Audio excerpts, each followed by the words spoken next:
হাত দেন, কাটা কাটা না, কাটা কাটা, এই কাটা কাটাটা সুতো কাপড়টাকে টেনে টেনে এখানে পেঁচায়। কাটা কাটা না থাকলে তো আসবে না সহজে। থাকলো কো মানে পেঁচে আমরা চাকমা বাসা থাকলো বলে যে আর কি এটা আছে ওই কাপড়গুলো বুনানোর পরে ওখানে আটকাই যায় আর ওইগুলা বলে ওই যে এক এক জায়গায় একই কিন্তু ওই ইয়েটা আলাদা আর কি। এবার হলো পিনিয়ন।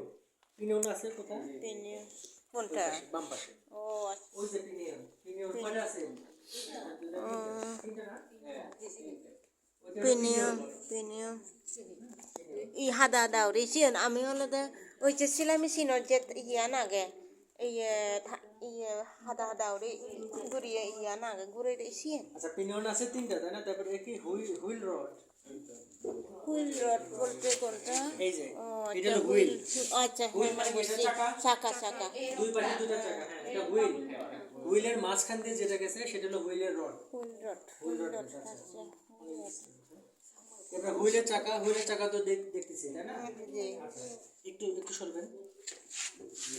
এই যে এই যে এই যে রেসিপ্রোকেটিভ দেখছেন? এই হুইলের কারণেই কিন্তু এই যে একইভাবে বোলানো যায় আসতেছে যাইতেছে তাই না? এই যে যাচ্ছে দেখছেন? এইভাবে রিপিট হচ্ছে তাই না? যাচ্ছে যতটুকু যাচ্ছে আবার আসতেছে, ঠিক আছে?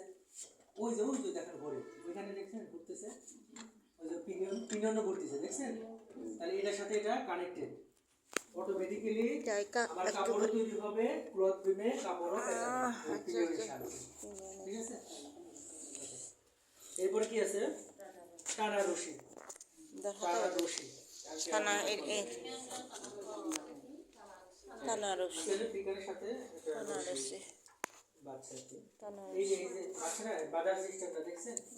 এইভাবে করে এই যে এরকম টান দিলে পরে সংযোগ আছে, এটা যাবে। এই যে এইভাবে জোরে দিবেন, ও সুতাটা যাবে। সুতাটা দোকানো বাইর করা এর মাঝে আপনি প্যাডেল দিয়ে ওঠানামা করে ফেলবেন, বিটাকও করে ফেলবেন। না তার যাবে একবার দেওয়ার পরে তখন এখানে কি কাজ আছে? প্যাডেল ওঠানামা করছে পরে দিছেন, তারপরে প্যাডেলটা দিয়ে সুতাটা তো মাঝখানে যাওয়ার জন্য আটকাই দিবেন, তারপরে এটাতে একটা বিট আপ মারবেন, যখন এখানে যাবে তখন আবার এটা মারবেন, ওইটা আবার আসবে।